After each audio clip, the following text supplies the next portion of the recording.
வணக்கம் நேயர்களே. மாநிலம் எங்கும் மணக்க தமிழ் பரப்பி வரும் மக்கள் தொலைக்காட்சி மூலம் உங்களை சந்திப்பதில் மீண்டும் பெருமை கொள்ளுகிறேன். தமிழ் அமிழ்து என்கின்ற நம்முடைய, அதாவது உங்களுடைய பேராதரவு பெற்ற இந்த நிகழ்ச்சியில் திருக்குறளில் அழுக்காராமை அதிகாரத்தை நாம பார்த்து கொண்டு வருகிறோம். 4 குறள்களை பார்த்திருக்கிறோம். இன்று 5வது குறளை பார்க்க இருக்கிறோம். திருக்குறளில் 165வது குறள் இது. குறள் படிப்போமா? வருகிறீர்களா?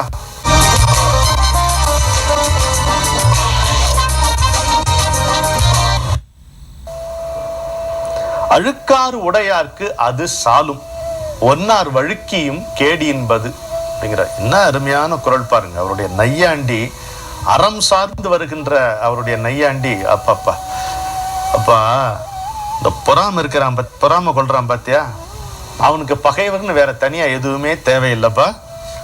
அந்த பொறாமை ஒன்றே போதும். இந்த பகைவர்கள் அவனுக்கு தீங்கு செய்ய தவறினாலும் பொறாமை அவனை அழிக்காமல் விடாது, அவனை தீர்த்து கட்டி விடுங்கிறார். எவ்வளோ அது சாலும் அப்படிங்கிறார். அழுக்காறு உடையார், சாலும்னா போதும். இன்னைக்கு தெலுங்குல இருக்க இந்த சாலுங்கிற வார்த்தை இருக்கு. சால் பேர் செப்பிந்து சால், நீ சொன்னது போதும் அப்படிங்கிறான் இல்லையா? சோறு புடுங்க சால் சால் அப்படிங்கிறான். தமிழ் சொல் சால நன்கு கூறி நீர் ஐயா தருமநெறி, பாஞ்சாலி சபதத்துல பாஞ்சாலி சொல்லுகிறாள். அது அழுக்காறு உடையார்க்கு அது சாலும், போதும், வேற பகைவனே வேண்டாம். இதுவே அவனை, அந்த பகைவர்கள் நமக்கு தீங்கே செய்யலைனா கூட இந்த பொறாமை நம்மளை தீர்த்து கட்டிடும். இதுதான் இந்த குறளுடைய பொருள். பொறாமை இல்லாதவன் எப்படி இருப்பான் கொஞ்சம் யோசிச்சு பாருங்க. கண்ணன்ட்ட அர்ஜுனன் கேட்கிறான், அந்த ஸ்தித பிரக்ஞன், மன உறுதி பெற்றவன் எப்படி இருப்பான், அவனை விவரிச்சு சொல்லுன்னு கேட்கிறான். அது மாதிரி நம்ம ஒரு கேள்வி கேட்கிறோம் வள்ளுவர்கிட்ட, இந்த பொறாமை இல்லாதவன் எப்படி இருப்பான்? முதல்ல என்ன தெரியுமா விளக்கம் நமக்கு கிடைக்கிறது? மற்றவருடைய ஆக்கத்தை கண்டு மகிழ்ச்சி கொள்வான். இதுதான் பொறாமை இல்லாதவனுடைய முதல் அம்சம். ஒருத்தன் நல்லா இருந்தாவங்க அதை கண்டு சந்தோஷப்படா, நல்லா இருக்கேன், நல்லா இருக்குப்பா, கூட அவன் ஒரு வாழ்த்தையும் சொல்லிட்டு போவான். எவ்வளோ ஒரு அருமையான ஒரு குணம் பாருங்க. இன்னொன்னு, யாரிடத்திலும் அவனுக்கு பகை இருக்காது. எவன் மேலேயாவது பொறாமப்பட்டதானே பகைமையா வருது. கொஞ்சம் யோசிச்சு பாருங்க. ஒன்று, யார் மேலேயாவது பொறாமை இருக்கணும், இல்லை எவன் மேலேயாவது ஏதாவது எதிர்பார்ப்பு இருக்கணும். நான் சொன்னேன் அவன் கேட்கல, இந்த மாதிரி ஒரு ஏமாற்றம். அதெல்லாம் எதுவுமே இல்லாதவனுக்கு பகை கிடையாது. எனவே பொறாமை இல்லாதவன் மற்றவர்களுடைய ஆக்கத்தை கண்டு மகிழ்ச்சி கொள்ளுவான். யாரிடத்திலும் அவனுக்கு பகைமையே இருக்காது. தான் பெறுவதும் பெறாததும் பெற்று இழப்பதும் தன்னுடைய வினையினுடைய விளைவே என்று புரிந்து கொள்ளுகிறான். அதனால அவனுக்கு ஏமாற்றம் கிடையாது. ஒரு நல்ல செயல் செய்து கூட தீமை விளைவது ரொம்ப இயல்பு இந்த வாழ்க்கையில. காஞ்சி பெரியோர் சொல்வார், நல்லது செய்தால் தீமை விளைவதுண்டு, அதற்காக நல்லது செய்யாமல் இருக்க முடியுமா கேட்கிறார். செய்வது நான் என்கின்ற உணர்வு இல்லாமல் செய்யுங்க. நல்லது செய்வது நம்முடைய கடமை என்று கருதி கொள்ளுங்கள். நாளடைவில் அந்த நல்லது செய்வது என்பது நம்முடைய இயல்பாகிவிடும் அப்படிங்கிறார் காஞ்சி பெரியவர். ரொம்ப அருமையான ஒரு கருத்து.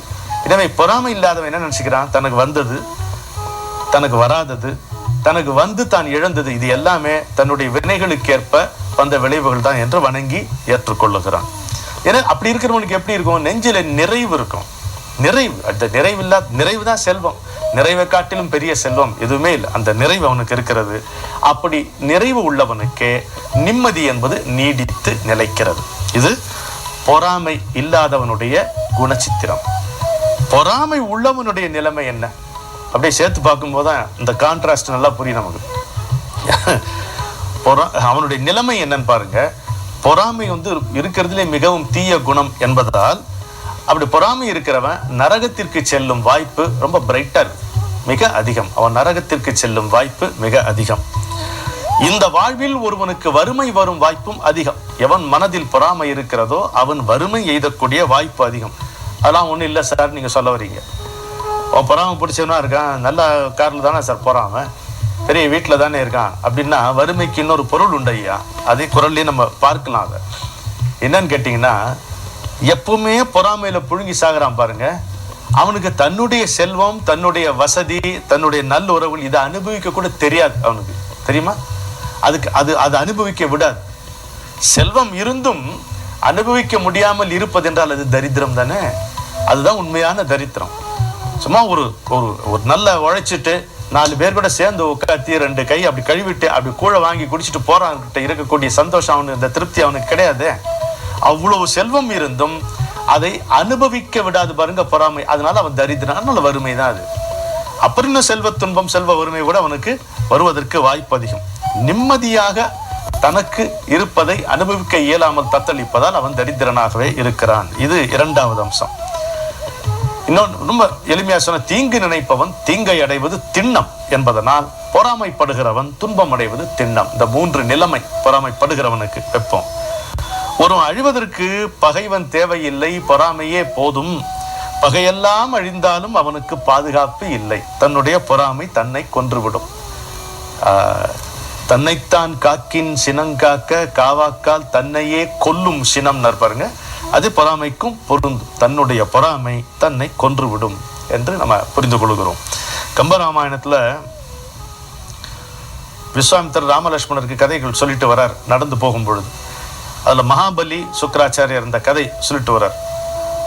வாமன உருவில்ல விஷ்ணுவே வந்துட்டு கேட்கிறார் 3 அடி நிலம்னு. அதை கொடுக்க போகிறாரு மகாபலி. தடுக்கிறாரு அவருடைய குருவான சுக்கராச்சாரியார். கொடுப்பதை தடுப்பது குருவே ஆனாலும் கடிந்து பேசுகிறான் மகாபலி மன்னர்.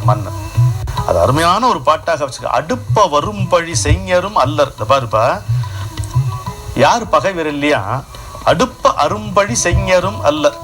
பிறர் அழியும்படி பழி செய்யக்கூடிய தீய தொழில் உடையவர்கள் அவங்க பகைவர்கள் இல்ல. கொடுப்பவர் முன்பு கொடுக்கிறவனுக்கு எதிர நின்னுக்கிட்டு கொடேல் என நின்று தடுப்பவரே பகைங்கிறான். இந்த பாருங்க, எந்த நூற்றாண்டுல கம்பர் எழுதுறது இன்னைக்கு நமக்கு புரியுற மாதிரியா இருக்கு பாருங்க. கொடுப்பவர் முன்பு கொடுக்காதே கொடேல் என்று தடுப்பவரே பகை. புரியுதல்? இதுக்கு நான் விளக்கமா சொல்லணும். அன்னார் தம்மையும் கெடுப்பவர்ங்கிறார். அத்தகையோர் இந்த கொள்வாரையும் கொடுப்பாரையும் அல்லாம தன்னையும் கெடுத்துக் கொள்கிறவர்கள். அன்னது ஓர் கேடு இல்லை என்றான், அதனை ஒத்த கேடு வேறு இல்லை என்று மகாபலி குருவாகிய சுக்கராச்சாரியாருக்கு சொல்லுகிறார். ரொம்ப சுருக்கமாக நமக்கு புரியக்கூடிய இன்றைய மொழியில் சொல்வதானால், நம்முடைய மனசுல பொறாமை எழுந்தால் சொந்த செலவுல சூன்யம் வைத்துக் கொள்கிறோம் என்று பொருள். அவ்வளவு.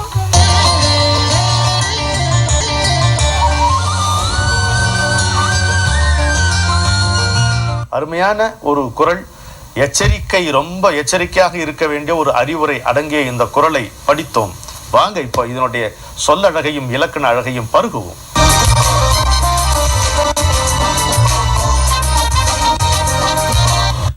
முதல் சொல் என்ன? அழுக்காறு. அழுக்காறு உடையார்க்கு அது சாலும். அழுக்காறுனா பிறர் ஆக்கம் பொறாமை, பிறருடைய ஆக்கத்தை கண்டு பொறுத்து கொள்ளாமல் இருப்பது தொழிற்பெயர். உடையார்க்கு உடையவருக்கு. கூ வருது பார்த்தீங்களா? 4ஆம் வேற்றுமை ஐ ஆல் கூ. முதல் இது கிடையாது. ஐ ஆல் கூ 4ஆம் வேற்றுமை வருகிறது. எங்க வச்சிருக்காரு? உடையார்க்கு தவமும் தவமுடையார்க்கு ஆகும் அதனை அத்திலார் மேற்கொள்வது அப்படிங்கிறார். அவம் அதனை அத்திலார் மேற்கொள்வதுங்கிறார். இந்த முற்பிறப்புல தவ நோக்கம் பெற்றிருந்தவர்களே இந்த பிறவில தவம் செய்ய போனா நல்லா இருக்கும். அந்த தவ இயல்பு, தவ வேட்கு உண்மையா இருக்கிறவன் தவத்தில் உட்காருதா சரியா இருக்கும். அது இல்லாம ஒருத்தரை பார்த்துட்டு புலியை பார்த்து பூனை சூடு போட்டுக்கிட்ட மாதிரி, இல்ல மயில் வான்கோழி மாதிரி நானும் தவம் செய்ய போறேன்னா அது அவம், அது சரியா இருக்காது. அது மட்டும் இல்ல அசிங்கமாகுது போய்விடும் என்பதை சொல்லுகிறார். அச்சமுடையார்க்கு அறனில்லை ஆங்கில்லை பொச்சாப்புடையார்க்கு நன்குங்கிறார். அந்த பயப்படுறவனுக்கு என்னதான் அரண்லாம் இருந்தாலும் கோட்டையெல்லாம் வச்சு நீங்க கட்டினாலும் பயனே கிடையாது அவனுக்கு. அதே மாதிரி மறதி இருப்பவர்களுக்கு நல்ல செல்வ நலம் இருந்தாலும் அதனால் பயன் இல்லை. பெரும் பணக்காரர்கள் எந்த பேங்க்ல எங்க போட்டோன்ற அது கூட மறந்து போய் இருக்கக்கூடியவர்கள் இருப்பார்கள். நம்ம ஒரு சின்ன பொருளை வச்சுட்டு ஒரு பொருள் 10 ரூபாய் எங்கேயோ வச்சேனே, ஏதோ ஒரு புக்கில் 2 பக்கத்துக்கு நடுவில் வச்சேனே அப்படின்னு திண்டாடுவோம். மறதி இருப்பவர்களுக்கு பொச்சாவாமைன்னா அந்த மறதியை பற்றி சொல்லுகிறார். அப்புறம் மதிநுட்பம் நூலோடு உடையார்க்கு அதிநுட்பம் யாவுல முன் நிற்பவை. 2 இருக்குங்க. ஒண்ணு மதிநுட்பம், இயற்கையான நுட்ப அறிவு. நூலோடு உடையார்க்கு படித்து புத்தகங்களை படித்து தெரிந்து கொள்கின்ற அறிவு. இது 2 இணைந்து இருப்பவர்களுக்கு அவங்க முன்னாடி அவங்க சமாளிக்க முடியாத பிரச்சனைகள் என்ன இருக்கு, நுட்பமான சூழ்ச்சிகள் யாவுல அப்படின்னு கேட்கிறார். என் சேர்ந்த நெஞ்சத்திடனுடையார்க்கு எஞ்ஞான்றும் பெண் சேர்ந்தாம் பேதமையில். பாருங்க, பெண்வழி சேரல்னு ஒரு அதிகாரம் எழுதி இருக்கிறார். அது ரொம்ப ஒரு விமர்சனத்துக்குரிய ஒரு அதிகாரமாக இருக்கிறது. அதாவது ஒரு மனைவியிடம் தேவைக்கு அதிகமாக ஒரு கணவன் பணிந்திருப்பது தவறு என்கின்ற கருத்து அவருக்கு இருக்கிறது. சொல்றார், சிந்திக்கும் மனமும் செல்வமும் உடையவர்களிடம் மனைவி சொல்லை மட்டுமே கேட்டு செய்யும் அறியாமை ஒருபோதும் இருக்காதுங்கிறார் இந்த குறள்ல. என் சேர்ந்த நெஞ்ச திடன் உடையார்க்கு எங்கான்றும் பெண் சேர்ந்தாம் பேதமை இல். உடையார்க்கு என்கின்ற சொல்லை வைத்துக்கொண்டு இத்தனை குறள்களை நாம் பார்த்தோம். அடுத்த சொல் அது. அழுக்கார் உடையார்க்கு அது. அதுனா அது, அது இது சுட்டி காட்டுகிறோம், சுட்டு பெயர் என்று வருகிறது. ஒரு சுவாரஸ்யமான தகவல், அது என்கின்ற சொல் 423 குறள்களில் பயன்படுத்தப்படுகிறது. கொஞ்சம் என்ன பின்னர்களா நீங்க கூட பார்த்து சொல்லலாம். 423 குறள்களில் அது என்கின்ற சொல் வருகிறது. அழுக்காறு உடையார்க்கு அது சாலும் அமையும் போதும் செய்யும் பெயரச்சம் சாலும். நம்ம பார்த்திருக்கோம். ஐந்தவித்தான் ஆற்றல் அகல் விசும்புளார் கோமான் இந்திரனே சாலுங்கரி என்று நீத்தார் பெருமை அதிகாரத்துல நம்ம இதை பார்த்தோம். 5 புலன்களாலும் ஆசைகளை ஒழித்தவனுடைய வல்லமைக்கு வானுலகத்தாரின் தலைவனாகிய இந்திரனே போதுமான சான்று ஆவான் என்கின்ற குறளை நம்ம ஏற்கனவே பார்த்தோம். இன்னொரு இடத்துல சாலும் பார்க்கலாம். இறப்பான் வெகுளாமை வேண்டும் நிரப்பிடும்பை தானேயும் சாலும் கரிங்கிறார். பிச்சை ஏற்பவன் அது கிடைக்காத போது கோபம் கொள்ளக்கூடாதுங்கிறார். வேண்டும் பொழுது பொருள் கிடைக்காது என்பதற்கு அவனுக்கு ஏற்பட்டுள்ள துன்பமே சான்றாகும். போதுமான சான்றாகும். சாலும்னா இங்கே போதுமான சான்று. அடுத்த சொல் ஒன்னார். ஒன்னார்னா பகைவர் என்ற பொருள். பகைவர் பொருட்பெயர். ஒன்னார் திரளும் ஒந்தாரையாக்கலும் எண்ணின் தவத்தான் வரும். தவத்துல தீமை செய்யும் பகைவரை அடக்கவும் அடக்குதலும் நன்மை செய்யும் நண்பரை உயர்த்துதலும் நினைத்த அளவில் தவத்தினுடைய வலிமையால் வரும். விஸ்வாமித்திரரை உதாரணமாக நம்ம பார்க்கலாம். இன்னொரு இடத்துல பாருங்க. இன்னாமை இன்பம் எனக்கொளின் ஆகும் தன் ஒன்னார் விளையும் சிறப்பு. இடுக்க நழியாமை என்கின்ற அதிகாரத்துல சொல்லுகிறார். ஒருவன் ஒரு செயல் செய்யும் பொழுது அதனால் துன்பம் வந்ததுன்னா அந்த துன்பத்தையே இன்பம் என கொள்வானானால் அவனுக்கு பகைவராலும் மதிக்கப்படும் சிறப்பு உண்டாகுங்கிறார். இன்பத்தில் துன்பம் துன்பத்தில் இன்பம் இறைவன் வகுத்த நியதியின் கண்ணதாசனுடைய அருமையான வரி ஒன்று நினைவுக்கு வருகிறது. உரு பொருளும் ஒல்கு பொருளும் தன் ஒன்னார் தெரு பொருளும் வேந்தன் பொருள். எதெல்லாண்ட அரசனுக்கு உரிய பொருள் ஒரு லிஸ்ட் போடுறாரு பாருங்க. ஒன்று உரு பொருள், வாரிசுதாரர் இல்லாமல் வந்த பொருள். இன்னொன்று உல்கு பொருள், வெளிநாட்டு பொருட்களுக்கு விதிக்கப்படும் வரி. மூன்றாவது தெரு பொருள், பகைவர் தனக்கு கட்டும் கப்பம். இதெல்லாம் அரசாங்கத்துக்கு உரிய பொருள். இந்த 2000 ஆண்டுகளுக்கு முன்னாலே அதை அழகாக எழுதி வச்சிருக்கிறார் பாருங்க. இன்னொரு ரொம்ப ஒன்னாருங்கிற சொல் இன்னொரு முக்கியமான குறள் வருகிறது. கூடா நட்புள்ள தொழுத கை உள்ளும் படை ஒடுங்கும். அப்படி நம்மளை கும்பிடுறான் பாருங்க. அந்த 2 கைக்குள்ளேயும் கூட ஆயுதம் இருக்கக்கூடும். பார்த்தோமே, கோட்ஸே அப்படிதான் எடுத்துட்டு வந்தாரு காந்திய சுட்டுக் கொள்ளும் பொழுது. தொழுத கை உள்ளும் படை ஒடுங்கும். இப்படி அன்னைக்கு குறள் அவர் எழுதி வச்சது 1948 ஜனவரி மாதம் 30 நடந்தது. தொழுத கை உள்ளும் படை ஒடுங்கும். அது போல ஒன்னார் அழுத கண்ணீரும். பகைவர்கள் நம்மை பார்த்து விடக்கூடிய கண்ணீரும் இப்படிதான் தொழுத கைக்குள்ள ஆயுதம் இருக்கிறது மாதிரின்னு சொல்றார். இப்படி ஒன்னார் என்கின்ற சொல்லை பார்த்தோம். அழுக்காறு உடையார்க்கு அது சாலும் ஒன்னார். அடுத்த சொல் வழுக்கி. வழுக்கின தவிர இறந்த கால வினை எச்சமாகிறது. மறந்து என்கின்ற பொருளில் வருகிறது வழுக்கி என்கின்ற சொல். ஒழுக்கமுடையவர்க்கு ஒல்லாவே தீய வழுக்கியும் வாயால் சொல்லல். நல்ல ஒழுக்கத்தில் இருக்கிறவங்க தீய சொற்களை தம்முடைய வாயால் சொல்வது மறந்து தப்பி கூட நடக்காது. எங்க ஊர்ல சொல்லுவது, ஐயா இல்ல மறந்து தப்பி கூட பேசிட மாட்டான்டா அப்படிப்பாங்க. அது மாதிரி வழுக்கியும் வாயால் சொல்லனா மறந்து தப்பி கூட, மறந்தும் கூட தீய சொற்களை அவர்கள் பேசிவிட மாட்டார்கள். அடுத்த சொல் பாருங்க, கேடு என்கின்ற சொல். சூப்பரா ஒரு உல்லாச பயணம் மாதிரி எடுத்துட்டு போகுது. கேடுனா அழிவு. முதநிலை தெரிந்த தொழிற்பெயர். அது வரைக்கும் நமக்கு தெரியும். எங்க பார்த்தோம் கேடு? முதல்ல நம்ம அறத்தினூங்கு ஆக்கமும் இல்லை அதனை மரத்திலின் ஊங்கில்லை கேடு. தர்மத்தை மாதிரி அறத்தை மாதிரி ஆக்கம் தருவது நன்மை எதுவும் இல்லை, அதை மறப்பதை போன்ற கேடு வேற எதுவும் இல்லைங்கிறது பார்த்தோம். கேடும் பெருக்கமும் இல்லல்ல நெஞ்சத்து கோடாமை சான்றோர்க்கு அணி என்று பார்த்தோம் 115வது குறள். அதாவது தீமை நன்மையும் தீமையும் எல்லாருக்கும் முன்பே குறிக்கப்பட்டு விட்டேன். இல்லல்ல அதெல்லாம் இல்லாததில்லையா, நல்லது நடக்கும் கெட்டது நடக்கும், அது சகஜம்தான் அப்படிங்கிறார். இதை அறிந்து மனம் கோணாமல் நடுவுநிலை கோணாமல் இருப்பதுதான் சான்றோர்க்கு அணி அழகுகிறார். ஒப்புரவினால் வரும் கேடு எனின் அத்து ஒருவன் விற்றுக்கோள் தக்கதுடைத்து. இந்த ஊருக்கு உபகாரம் செய்ய போய் அதனால் நமக்கு ஒரு கேடு வருமானால் வரட்டையா, உன்னை வித்தாவது அந்த கேட்டை வாங்கிக்காங்கிறார். அவ்வளோ உயர்வா அந்த பரோபகாரத்தை பற்றி அவர் சொல்லுகிறார். நத்தம் போல் கேடும் சாக்காடும், அந்த குறள் உங்களுக்கு தெரிந்த குறள். கேடியில் விழிச்செல்வம் கல்வி ஒருவர்க்கு மாடு அல்ல மற்றையவைங்கிறார். மாடுன்னா செல்வம். எது செல்வம்? கேடு இல்லாத விழிச்செல்வம் எது? கல்விதான். அழிவே இல்லாத சிறந்த செல்வம் கல்வி. வேற எந்த செல்வமும் செல்வமாக நம்ம சொல்ல முடியாது. கேடு இல்லாத விழிச்செல்வம் இங்க அழிவு இல்லாத என்கின்ற பொருள். ஆகாறு அளவிட்டு இது ஆயினும் கேடில்லை போகாறு அகலாக்கடைங்கிறார். அது பொருள் வரக்கூடிய அந்த வருவாய் சிறிதாக இருந்தாலும் இந்த செலவழிக்கிற வாசல் பெருசாக இல்லைன்னா பரவாயில்ல அதனாலங்கிறார். என்ன பிராக்டிக்கலா இருக்கு பாருங்க. வரவு குறைச்சலா இருந்தாலுங்க இந்த செலவாகிற அந்த வாசல் இருக்கு பாருங்க, அது அந்த துவாரம் பெருசா இல்லைன்னா பரவாயில்ல தம்பி, நீங்க அட்ஜஸ்ட் பண்ணிக்கலாங்கிறார். ஆக்கமும் கேடும் அதனால் வருதலால் காத்தோம்பல் சொல்லின்கட் சோர்வுங்கிறார். அவருடைய சொல்லினுடைய திறத்தாலே நன்மையும் தீமையும் விளைவதனால் பேசும் பேச்சுல பிழை இல்லாம பார்த்து பேசுங்க அப்படின்னு சொல்றார். பழையம் என கருதி பண்பல்ல செய்யும் கெழுதகமை கேடு தரும். மன்னர் கூட உங்களுக்கு நெருக்கமாக நீங்கள் இருக்கின்ற காரணத்தால் ஆட்சியாளருடன் நமக்கு நீண்ட நாள் பழக்கம் உண்டு என்பதால் நீங்க தீய செயல்களை செய்ய மன உரிமை வைத்துக் கொண்டீர்களானால் அது உங்களுக்கு கேடுதான் தரும், அழிவைத்தான் தரும். இன்னைக்கு இல்லைன்னா நாளைக்கு மாட்டிப்போம், அமைச்சர் பதவி பறிப்போகும் இல்லையா? சரி. கேடரியா கெட்ட இடத்தும் வளம் குன்றா நாடு என்ப நாட்டின் தலைங்கிறார். ஒரு நாடு எப்படி இருக்கணும்னா பகைவர்களால கெடுக்கப்படாததா இருக்கணும், கெட்டுவிட்ட காலத்திலும் வளம் குன்றாததா இருக்கணும், அவ்வளவு வளமை இருக்கணும். இதைத்தான் நாடுகளில் எல்லாம் தலை சிறந்த நாடு என்று சொல்வார்கள். இகலிற்கு எதிர் சாய்தல் ஆக்கம் அதனை மிகலூக்கின் ஊக்குமாம் கேடு என்று இகல் அதிகாரத்துல சொல்லுகிறார்.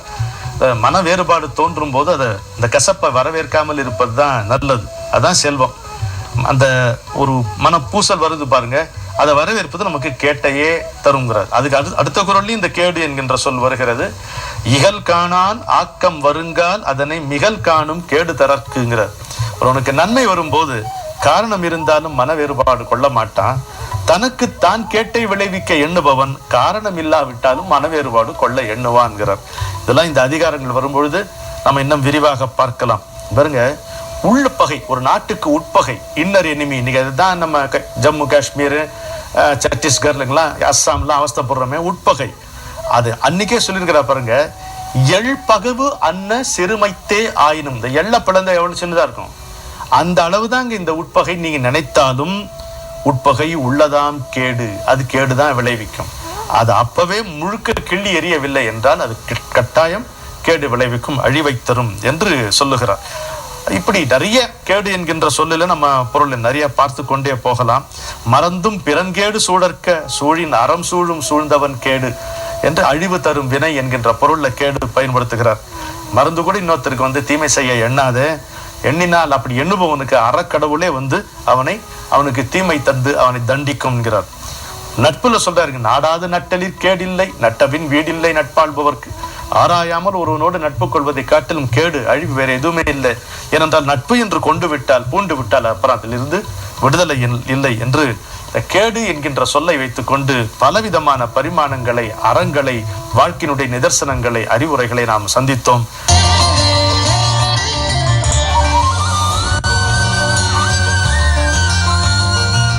இனி ஞானச்செல்வன் ஐயா அவருடைய துணையோடு கொஞ்சம் தமிழ் பயில்வோமா?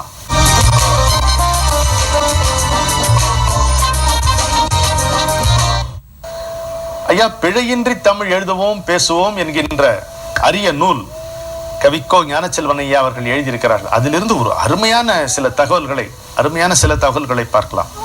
அடுப்பு என்கின்ற சொல் எப்படி வந்திருக்கு? அடுதல்னா சமைத்தல் என்று பொருள். அடுதல் என்றால் சமைத்தல். சமைக்கும் இடம் அடுப்பங்கரை. அடுதல், அடுப்பு, அடுப்பங்கரை. சரியா? இப்போ எவ்வளவு அழகா இருக்கு சொல். அரவணைத்தல் அப்படிங்கிறோம். அரவுனா பாம்பு, அணைத்தல் பாம்பு போல் தழுவி கொள்ளுதல். அப்படி பின்னிக்கோ, அப்படி அரவணைப்புன்னா தாயினுடைய அரவணைப்பு அப்படிதான் இல்லையா? அப்படி அதுக்குள்ள அந்த அணைப்புல குழந்தை அப்படியே தொலைஞ்சே போயிடும், உள்ள கரைஞ்சே போயிடும் இல்லையா? அதனால அரவுனா பாம்பு, அணைத்தல் தழுவி கொள்ளுதல், அரவணைத்தல். சரியா? அறைன்னு ஒண்ணு இருக்கு. சின்னராங்க அறைனா பாதி இல்லையா? அறைனா பாதி, ரூம் இல்ல, அறை அல்ல, அறை. சரியா? மனிதனில் சரிபாதி எது? இடுப்பு. ஒருத்தன் சரியான வடிவத்தில் இருந்தான்னா அவனுடைய சரிபாதி என்னன்னு பார்த்தா இடுப்பு. அதனால இடுப்பை அரை அப்படின்னு சொல்லுவாங்க. அரைஞான் கயிறு இப்ப கிடையாது, அதெல்லாம் காணாம போயிருச்சு. எங்களுக்கு எல்லாம் கட்டுவாங்க, அதுல காசெல்லாம் வைப்பாங்க, சின்ன சின்ன காசெல்லாம் வைப்பாங்க, சில பேர் தாயத்து வைப்பாங்க எல்லாம். இடுப்பு என்பது மனிதனில் பாதி, அதனால அதுக்கு அரை என்று பெயர்.